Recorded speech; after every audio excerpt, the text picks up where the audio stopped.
नमस्कार, खबरों में आप सभी का बहुत स्वागत है। आपके साथ मैं हूं सचिन वर्मा। देहरादून में अंतर्राष्ट्रीय महिला दिवस के अवसर पर आयोजित वरिष्ठ मातृशक्ति सम्मान कार्यक्रम में मुख्यमंत्री पुष्कर सिंह धामी ने शिरकत की। इस दौरान उन्होंने समाज की आधार स्तंभ वरिष्ठ महिलाओं को सम्मानित किया और राज्य के कई क्षेत्रों में अपना बहुमूल्य योगदान देने वाली बुजुर्ग महिलाओं और स्वयं सहायता समूह से जुड़ी मातृशक्ति को सम्मानित किया गया।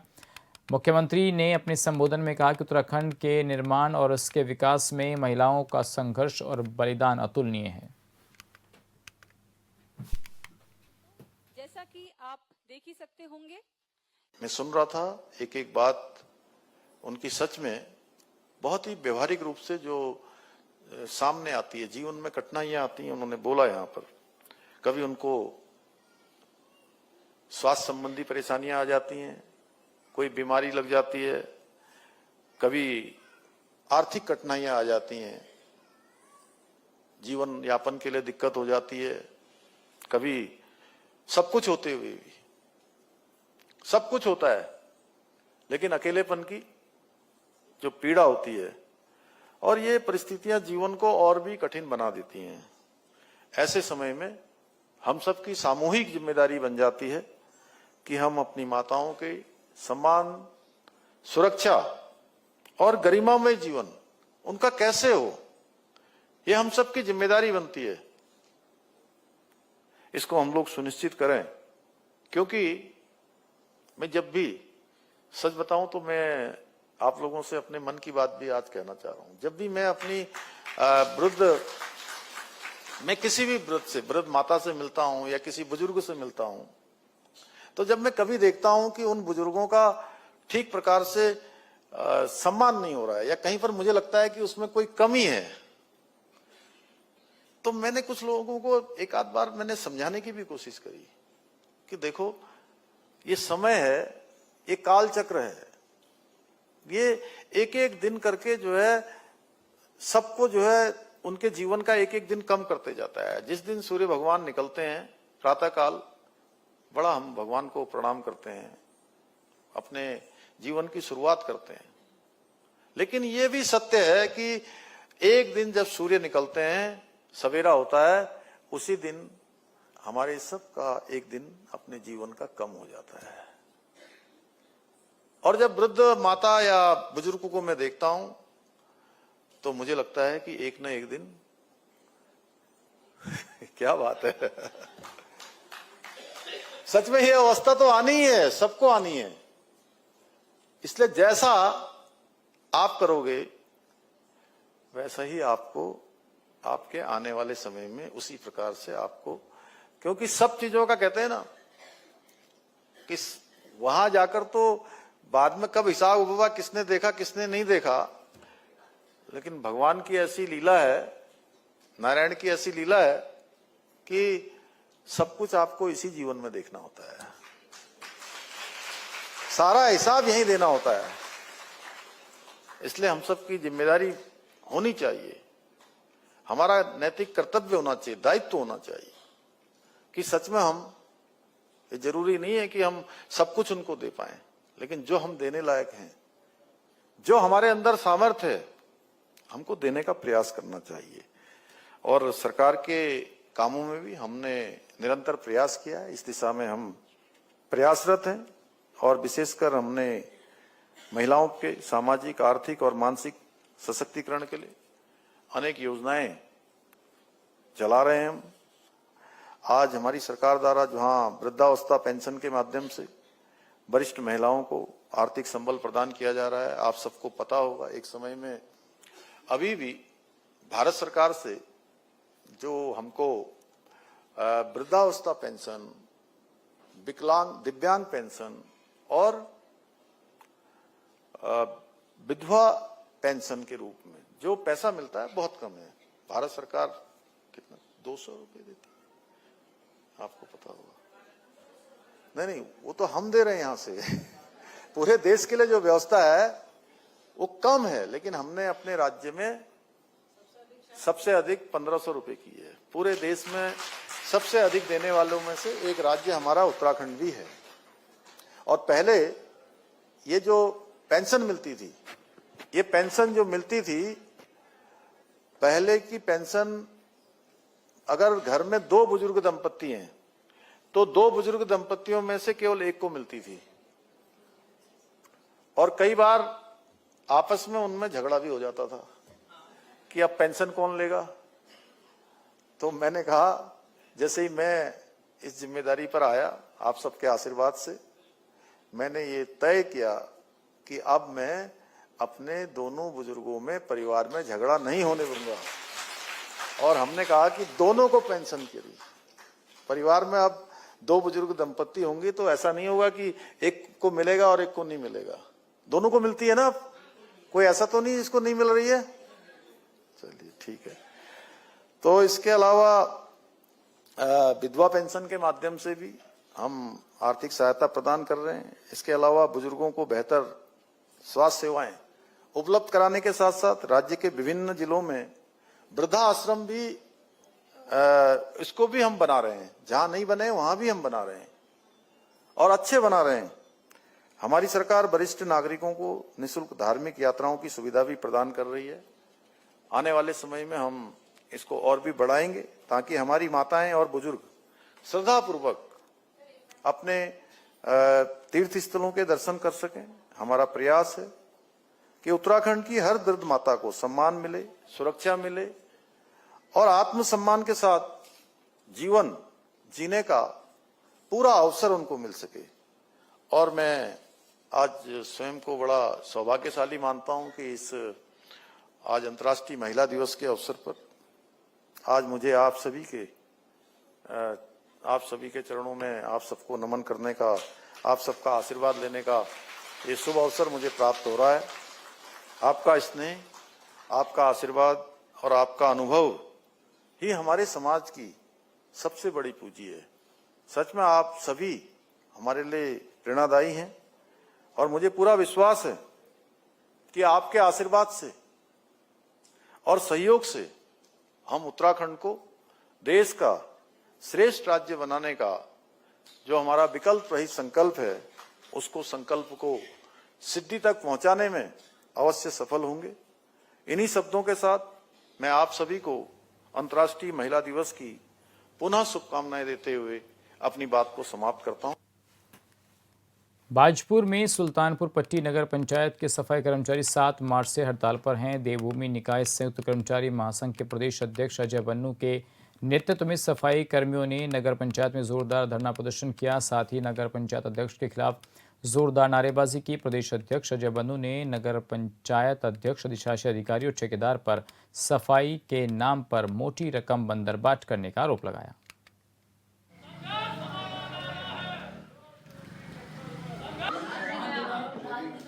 2022 में माननीय मुख्यमंत्री जी ने, उत्तराखंड सरकार ने पर्यावरण मित्रों को घोषणा करी कि 500 प्रतिदिन दिए जाएंगे, लेकिन बड़ा दुख का विषय है। और यहाँ पर भारतीय जनता पार्टी के जो है चेयरमैन यहाँ बैठे हैं और अपनी सरकार को वो बदनाम करवा रहे हैं यहाँ बैठ के। उन्हीं की वजह से यहाँ लॉ एंड ऑर्डर खराब हो रहा है। अगर वो चेयरमैन अपने द्वारा इन कर्मचारियों को, जो बेचारे सबसे निचले पायदान पे काम कर रहे हैं, आप देखिए कोरोना आया 2020 में, 19 में भयंकर बीमारी थी। उस भयंकर बीमारी में इन लोगों ने लड़ाई लड़ी, इनको कोरोना वायरस कहा गया। माननीय प्रधानमंत्री जी इनके पैर धो रहे हैं, माननीय मुख्यमंत्री जी इनके ऊपर फूलों की बारिश कर रहे हैं। लेकिन दुख का विषय है कि सुल्तानपुर पट्टी के चेयरमैन जी द्वारा और अधिशासी अधिकारी, जो प्रभारी अधिशासी अधिकारी है, वो अधिशासी अधिकारी भी नहीं है, वो एक प्रभारी है, उनके द्वारा जो इनका देय है 2022 से शासनादेश है, इस शासनादेश के अनुसार इनका 500 रुपए का मानदेय जो एरियल के रूप में देना चाहिए, वो इनको नहीं दिया जा रहा है। ये लोग अपनी मांग करते चले आ रहे हैं। ज्योतिर्मठ में अंतर्राष्ट्रीय महिला दिवस पर तमाम सामाजिक और सांस्कृतिक कार्यक्रम का आयोजन किया गया। Valley of flowers national park और श्री लोकपाल हेमकुंड साहिब यात्रा के मेजबान गांव पुलना पुंडार की महिला मंगल दल से जुड़ी माता शक्तियों ने भी इस दिन को खास तरीके से मनाया।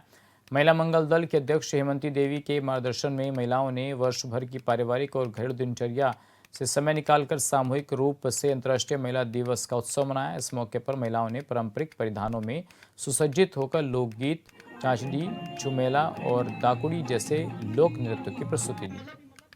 करने की जो भी आपके पास इच्छाएं हैं या आपको कोई कार्य संपन्न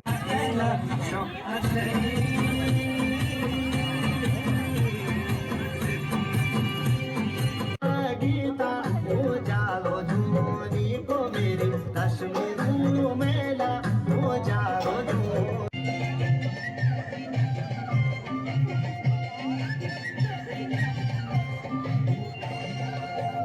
चंपावत में नगर पालिका परिषद लोहाघाट ने लोहावती नदी की स्वच्छता के लिए वृहद स्वच्छता अभियान चलाया। इस अभियान का नेतृत्व नगर पालिका परिषद लोहाघाट के अध्यक्ष गोविंद वर्मा ने किया। इस दौरान नगर पालिका के कार्मिकों, आईटीबीपी के जवानों, व्यापार संघ सदस्यों और आम जनता ने संयुक्त रूप से लोहावती नदी के तटों पर साफ सफाई की और लोगों को स्वच्छता का संदेश देते हुए कूड़े का निस्तारण किया।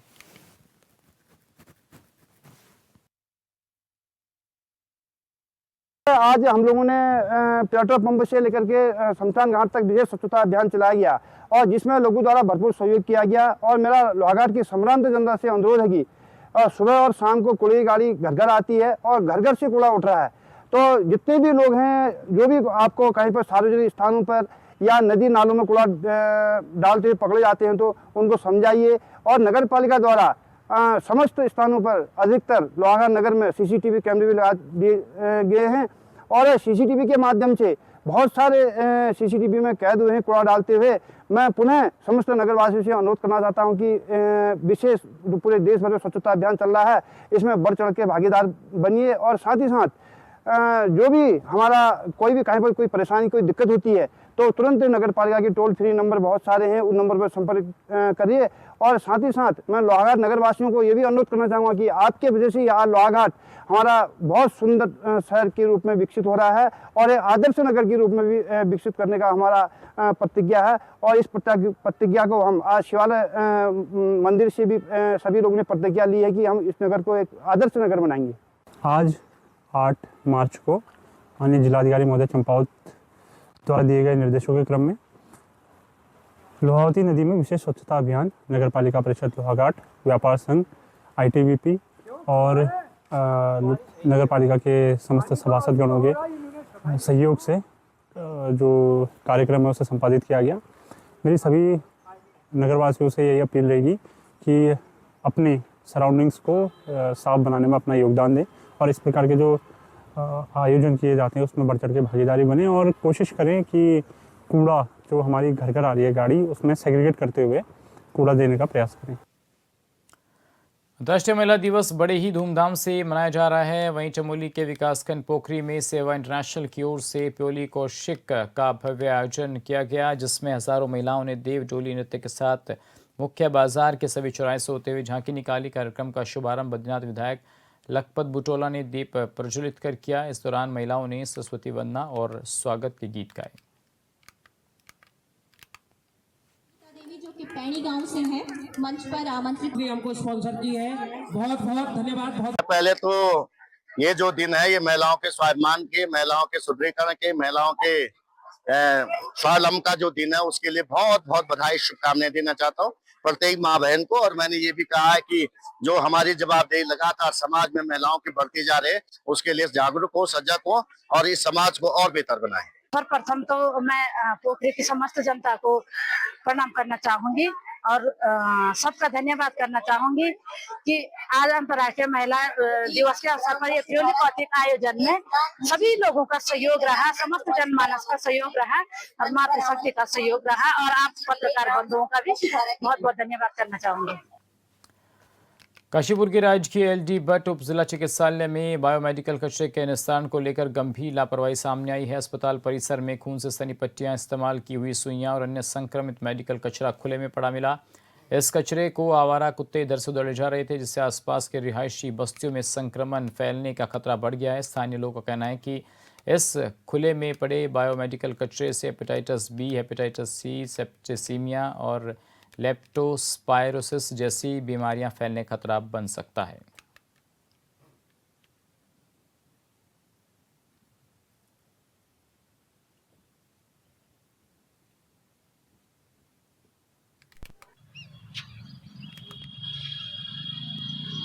देखिए इसमें जो है जो जनरल वेस्ट है जो नित्य प्राय जैसे हमारा किचन भी है, उसका भी वेस्ट होता है, जो गीला कचरा होता है, और जो पन्नियां हैं वो सूखा कचरा है।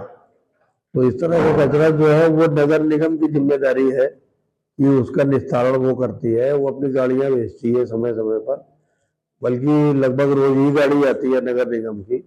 और अभी हमने नगर निगम को जो है आपसी सामंजस्य के जरिए जो है हमने उनको सुविधा भी दे रखी पार्किंग की। तो अब अगर उन कचरा कहीं पाया गया है तो थोड़ा सा नगर निगम से मुझे समन्वय फिर से उसको मजबूती से बनाना होगा। लेकिन जो बायोमेडिकल वेस्ट है उसके लिए हमारे यहाँ ग्लोबल एनवायरनमेंट सोल्यूशन करके संस्था है, जो पूरे कुमाऊं रीजन का बायोमेडिकल वेस्ट की जिम्मेदारी उसकी है निस्तारण की, उसके द्वारा किया जाता है। वैसे ही हमारे यहाँ भी किया जाता है उसके द्वारा। हरिद्वार से झूलाघाट जा रही पिथौरागढ़ डिपो की एक रोडवेज बस स्वाला डेंजर जोन के पास खराब होकर खड़ी हो गई। बस में 36 यात्री सवार थे जो अंधेरे में फंसे रहे। किसी तरह परिचालक ने बस को ठीक किया और आगे की यात्रा शुरू की। बस के बार बार खराब होने से यात्रियों को अत्यधिक कठिनाइयों का सामना करना पड़ा, जिस वजह से यात्रियों ने रोडवेज प्रबंधन के खिलाफ गहरी नाराजगी जाहिर की। उन्होंने कहा कि उत्तराखंड परिवहन निगम अपनी विश्वसनीयता खोते जा रहा है।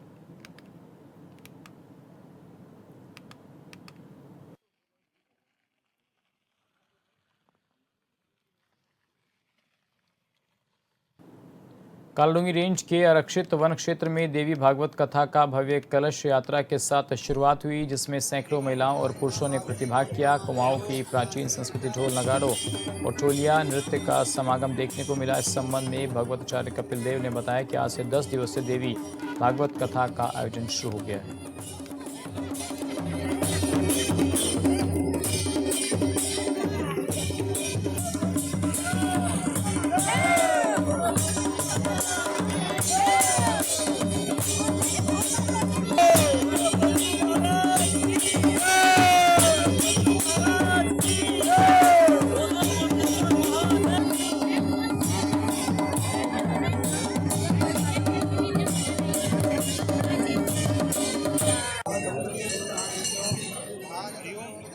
उत्तराखंड के हरिद्वार दौरे पर आए केंद्रीय मंत्री अमित शाह ने जनसभा को संबोधित करने के बाद पार्टी नेताओं के साथ बैठक की और दिशा निर्देश दिए। बैठक के बाद प्रदेश अध्यक्ष महेंद्र भट्ट सहित पार्टी के नेताओं ने आगामी विधानसभा चुनाव में जीत का दावा किया है।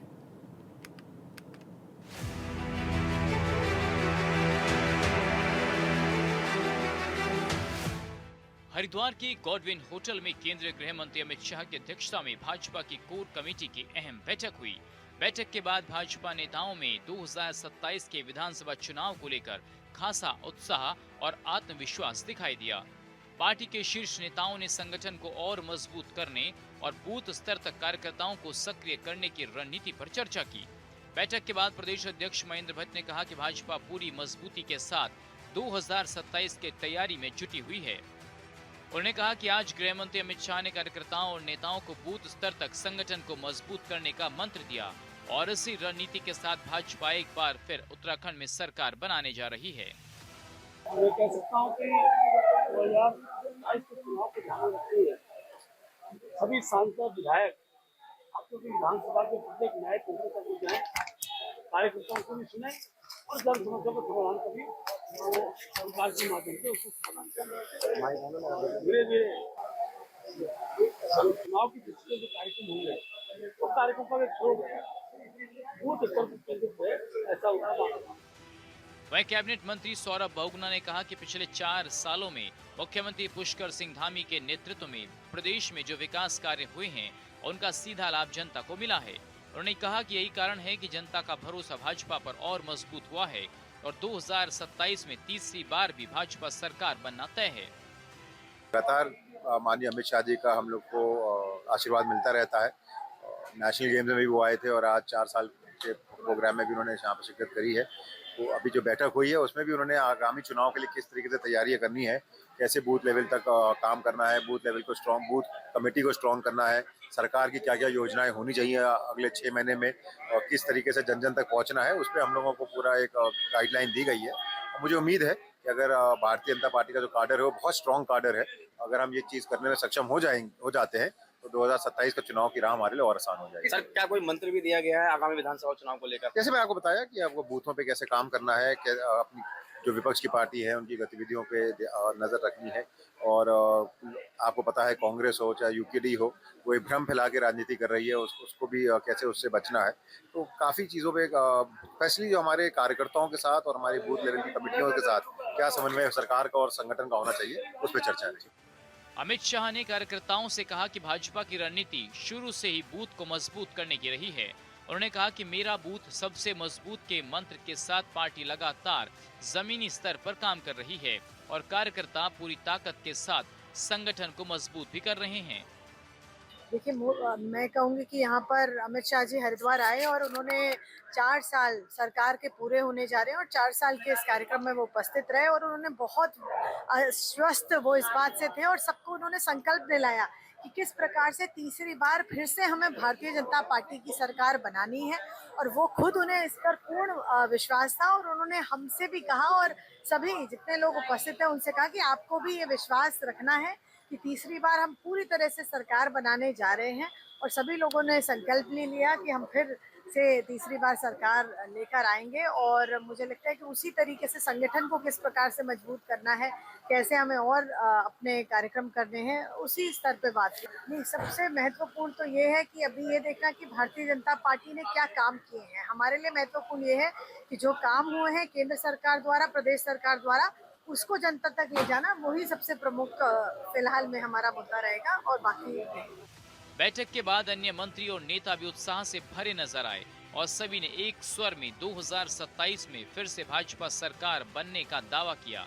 2027 चुनाव को लेकर एक तरफ जहां बीजेपी जीत का दावा कर रही है, तो वहीं विपक्ष कह रहा है कि बीजेपी की सरकार से जनता परेशान है।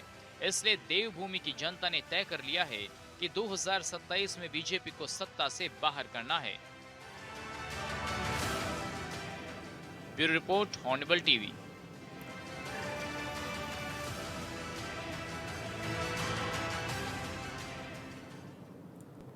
और चलिए फिलहाल खबरों में मेरे साथ बस इतना ही। बाकी अहम जानकारियों के लिए बने रहिए हॉर्नेबल टीवी के साथ। नमस्कार।